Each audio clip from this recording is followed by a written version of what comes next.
Welcome to Queensland, a state that has some of Australia's most amazing natural assets.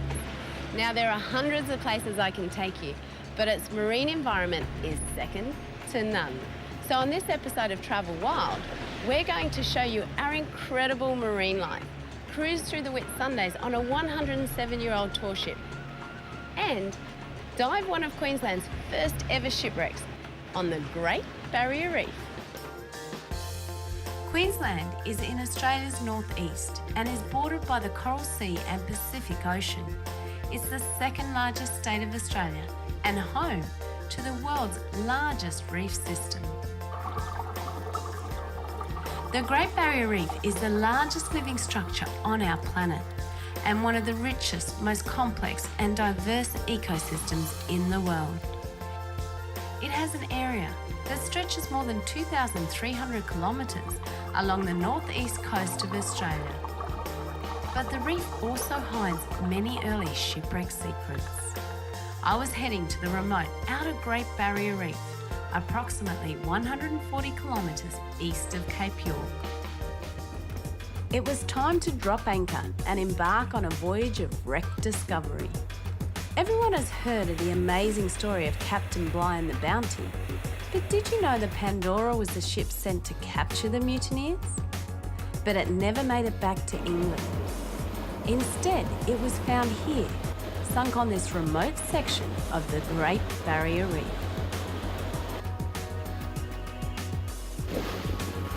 A few things that you really should know before diving on the Pandora. This is actually Queensland's first shipwreck, so I mean it's highly significant. It's probably one of the most significant wrecks in Australian waters. 1791. There's a few things to remember while diving on this shipwreck. It's a permitted shipwreck, so it's protected under the Commonwealth Shipwrecks Act. We're all very, very privileged to even be here. You guys are one of the few people that have ever even dived on this site. Things to remember are very, very, very important not to touch anything. Look but don't touch, because anything that you actually do on that site could encourage further degradation of the site. Jumping into the sparkling blue waters, today it was easy to see the dive site. But currents can be unpredictable, and the line is a crucial part of our dive plan. Ed Slaughter and Brad Duncan are maritime archaeologists who are experienced when it comes to marking out wreck sites and waste no time in executing our dive plan. Now, when we come down the line down to the wreck, where do we actually come down? You'll come down onto the stern down here where it's tied off onto one of the larger anchors that's on the vessel. We'll come past this section, which is the stern post where the rudder was attached, and we'll move up towards the bow on the ship. We'll pass a couple of cannons here.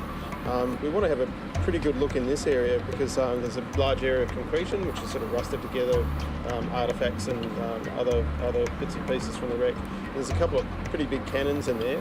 We'll get up to towards the bow where there's more anchors here, and there's one of the things that you'll really notice that's quite clear is the stove, which was used for cooking all the meals for the crew mainly. So they're the things that have actually survived? Well, they're the things that are evident on the surface. There's a lot of stuff underneath, like timber.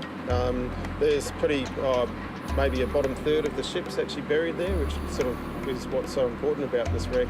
The other thing that we really need to do for the museum's management of the site is to get a really comprehensive underwater video swim through of the site, full site, and to just get a representation of what's happening on that site, because we do that as often as we can so we can work out how much sand is building up or how much is scouring around certain objects. The other thing we want to do is to get a video swim over of the baseline, which was put down in the 1980s as part of the archaeology of the site. And that's, star pickets that go around every 10 metres, every 5 metres, sorry. Like a boundary sort of thing? Yeah, we use them as survey points across the whole site. So you take three or four measurements from each star picket, and you can tie in the exact location of where they are in reference to those star pickets. And is there a plaque or something there? Yeah, there is a plaque just to the west of the stern post or the stern anchor, about 20 metres, 10 metres away. And that's actually another one of the things that, if time permitting, I mean, you can't do everything on the site, it's a fairly short bottom time, but we'd like to just clean that plaque because it gets covered in concretion and stuff and marine growth. So it has the story of Pandora, but just a little housekeeping duty. But yeah. So a bit of housework while we're down there. Oh yes. How big's the actual site?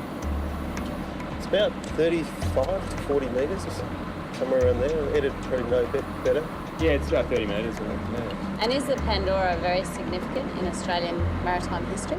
Part of its significance also comes at starting that first process of mapping the Australian coastline. You know, part of the reason why it couldn't get through the reef was there was no maps available for here. When they tried to plot a course through, they sent one of the ship's boats through to map the area of where it was supposed to go. But unfortunately it finished doing the mapping later at night, and a storm came up and it basically went through and over the top of the reef and sank. So it's, yeah. So now there's a mark there saying don't go here. Yeah, heavy reef. Yeah, that's right. It's a pretty big reef. So.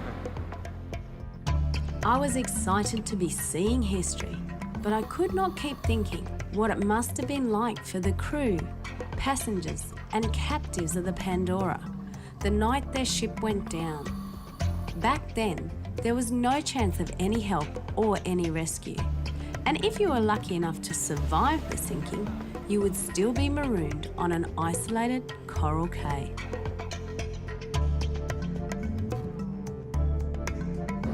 Is that sand cay the one where the survivors got to?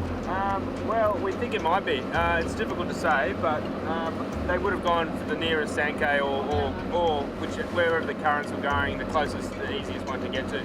So they were basically there for 2 days before they regrouped and managed to get to salvage some stuff from the wreck and get into some boat. After learning about the survivors of the Pandora and seeing the legacy of the wrecks beneath the sea, one can only imagine what it would have been like in the early days to set sail. This is only one of our numerous shipwrecks found off the coasts of Australia.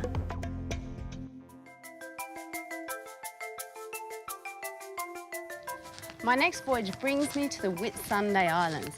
Now, there are plenty of ways that you can travel the Whitsundays, but I've decided to do something very special. We're in for a big adventure. This is exciting. We got the pirate flag flying and she's a beauty. You can just imagine this ship in the olden days sailing on the high seas.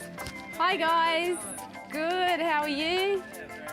I like your boat. Thank you very much. Welcome aboard. Thank you. My name's Chris and this is Damo. How's it Nice going? to meet you. Looks like we've got some nice weather today. She still works, right? Still working. I was on board the Solway Lass, a tall ship with a long history that has seen her go through both world wars. This grand vessel now sets her sails in one of the most famous cruising grounds in the world. The Whitsunday Islands are about 1,125 kilometres north of Brisbane and about 725 kilometres south of Cairns. Airlie Beach is the gateway to the 74 picturesque islands that make up this chain. The Whitsundays are continental islands that started to form over 100 million years ago, when catastrophic volcanic activity formed a mountainous region. After the last ice age, the mountains were engulfed by the rising sea level, forming Australia's largest group of offshore islands, mainly consisting of designated national parks, which include coral cays and fringing coral reefs. It is this feeling of an unspoilt paradise that lures sun lovers from every part of the world. On board the Solway Lass, we had many different nationalities, but we all shared the same vision. We wanted to explore these magical islands and have fun in the sun. Okay, run away!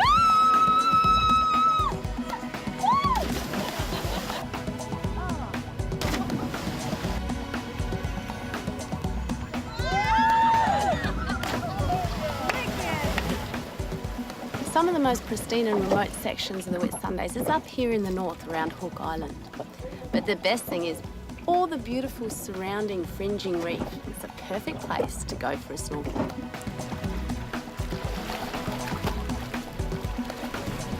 Fringing reefs are reefs that fringe the mainland, or in this case, these continental islands. The diversity of fish and coral species around this northern section is higher as it lies closer to the Great Barrier Reef.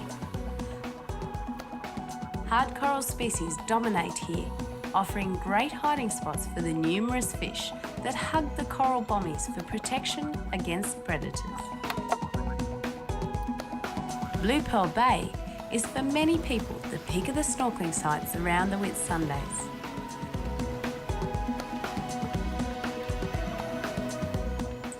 And the feeling of tropical water soothing the soul is a mermaid's dream.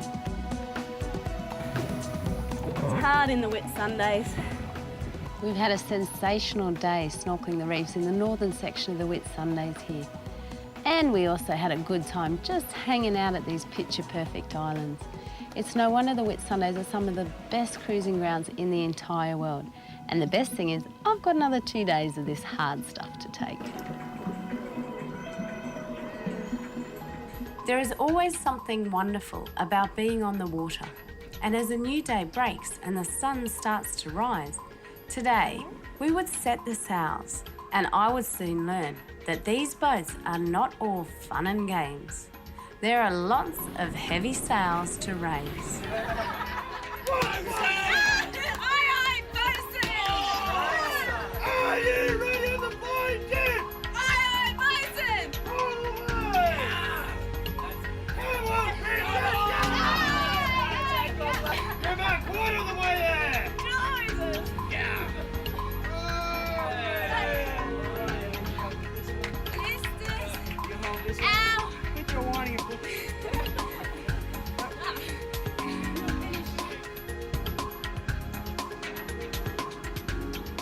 Once the sails were set, we all felt like pirates sailing the high seas. The Grand Solway Lass stood proud among the island's backdrop as we sailed down Whitsunday Island, the largest island in the Whitsunday chain. But with little wind to power the sails, we hit what was referred to as the doldrums. Fights broke out, but this was all part of the fun of being on a tall ship. Well, she's a beautiful looking ship. How old is she? Oh, she has had her 107th birthday. Ooh, that's getting on, isn't it? Yeah, she's due for another one in a couple of months, but yeah, she's still going strong after 107 years. We're just arriving at the most famous of all the Whitsunday beaches, beautiful Whitehaven. You've probably seen it on all the postcards and in all the books, but the reason this stunning beach is so famous is because it's 100% pure white silicon.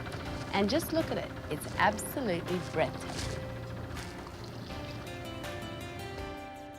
At the northern end of Whitehaven Beach is Hill Inlet, a snaking river entrance. A short hike up the hill gets you to one of the best vantage points in the area. There are a few places in the world that could even come close to looking this good. Pictures don't do this place justice, but once you get up here and can look out over the 180-degree view, you realise just how stunning this place really is. Below lies the scene of paradise, with the white sand disappearing up into the forested mountains. But nothing compares to being here on this soft white silicon sand. Woo!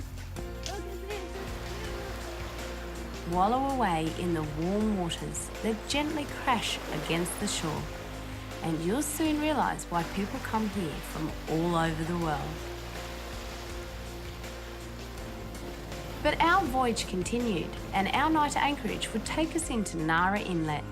Not only one of the safest anchorages in the Whitsundays, it also reflects the indigenous culture from tribes who are thought to have been around for 8,000 years before European settlement.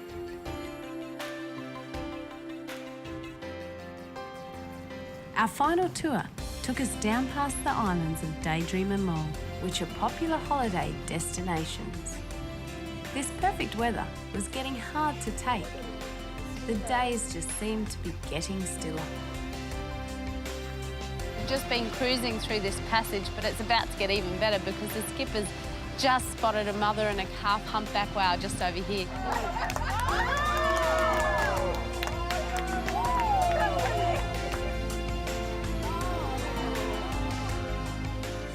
There's no doubt about it. The Whitsunday Islands are truly magnificent. Now, there are so many different ways that people choose to travel when they come here. But if you're like me and you love the wind in your hair and the romance of setting all those sails, then I reckon this is a pretty good way to travel.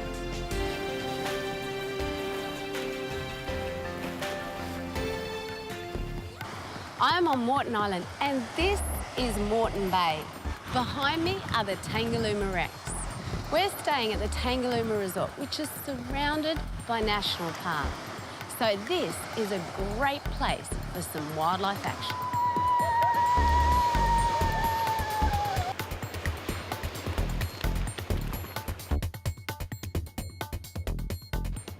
Queensland has many shades, but one of its unique features are the formation of the largest sand islands in the world. Fraser Island is the biggest of these sand islands, but nestled not far from Brisbane is the beautiful Moreton Island and the Tangalooma Resort.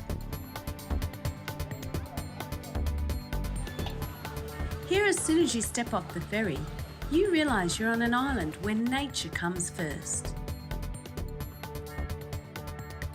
But behind all the nature is a great resort that offers a bit of everything for the visitor.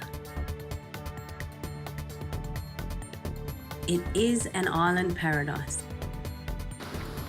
It's hard to believe that this beautiful resort was once an old whaling station, and people came here to hunt our humpback whales that migrate up our coastline. But the good news is today they come here to see those amazing sights and experience nature. So it just goes to show us how much attitudes can really change.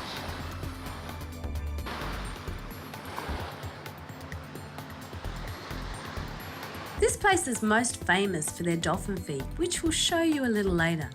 But this world-famous dolphin show is only possible because of the dedication of the team behind the Tangalooma Marine Education Centre. In the entire world, there are only 7 species of sea turtle, okay? So there's not many. Out of those 7 species, 6 of them are classified as endangered, 1 of them is threatened to endangered.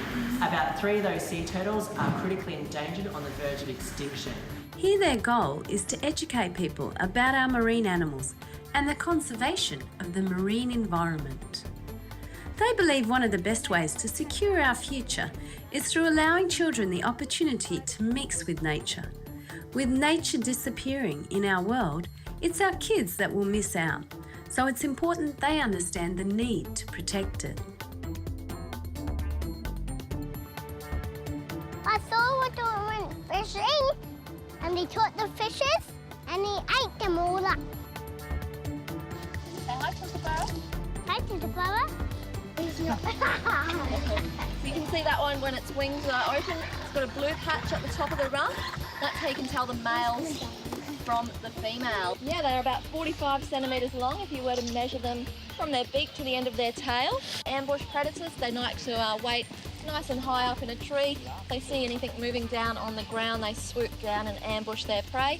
They usually take it back to a perch like a log or something hard where they can actually hit their prey and kill it before they swallow it.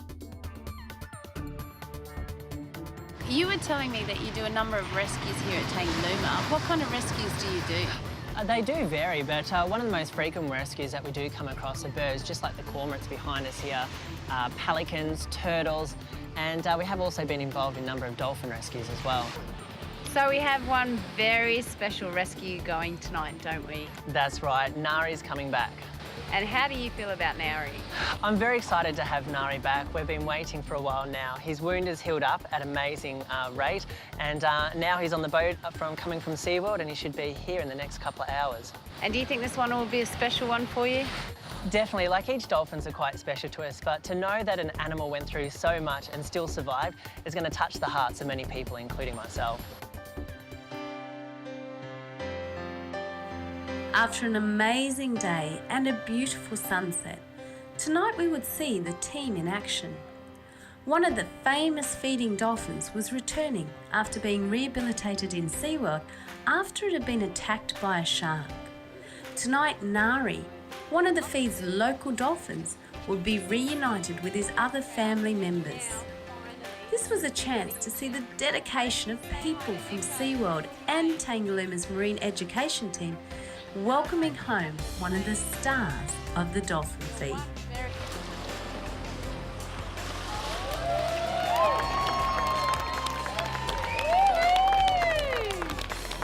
Was it as good as you thought? It was fantastic, Lynn. It's just like, I was worried, I really was worried that Echo and Nari would basically be a bit standoffish with each other.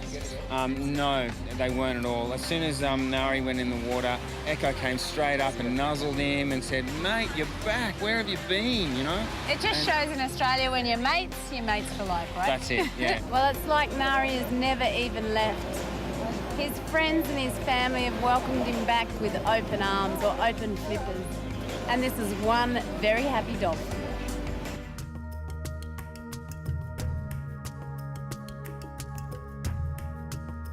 Well, Smiley, we've got the perfect day for it. Yep, absolute ripper. Yeah, beautiful day. So where do you suggest we start? I'd say start here on the northern end and just go straight down to the southern end. It's pretty easy to do. It's just a nice straight line of boats, so it's pretty hard to get lost there. How many boats have we got here? About 14 in total, and they vary in age from, the oldest one's from about the 1800s and the newest one's from the 60s. Excellent, and plenty of life? Oh, heaps of life, yeah. Everything from tiny little damselfish to big trevallies and queenies and a few wobbegongs underneath the sterns and the bow. Yeah, it's a beautiful spot. Yeah. So we've got to have a look in all the little holes. Yeah, all the nooks and crannies, yeah, pop your head through the portholes, yeah, have a good squeeze around. All right, time to hit the water. All right, Looks let's too do good. it. All right. See you guys on the surface.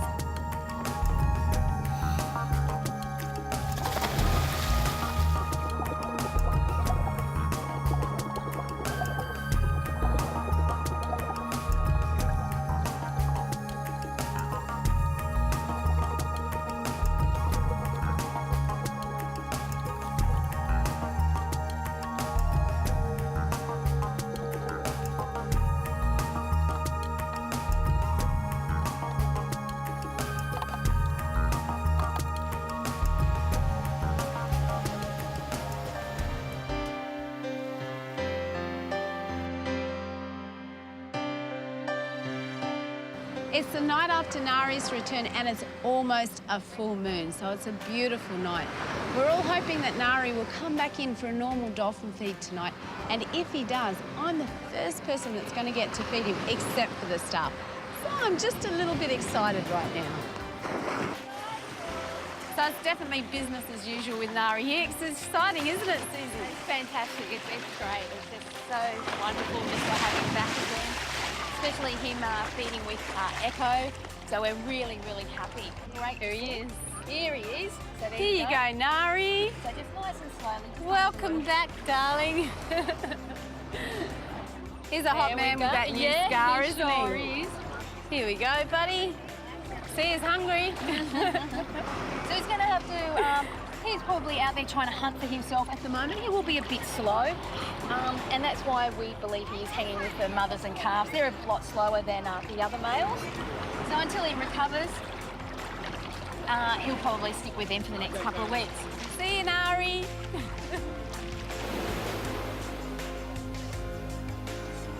What people take home from this place builds back the bridges of people's attitude to wildlife. And by seeing the enjoyment on the faces, it gives us hope that people will help turn this world around and ensure our nature becomes a valuable part of our lives. We have so many natural wonders here in Queensland, but we can't take them for granted. It's up to us to keep these places alive.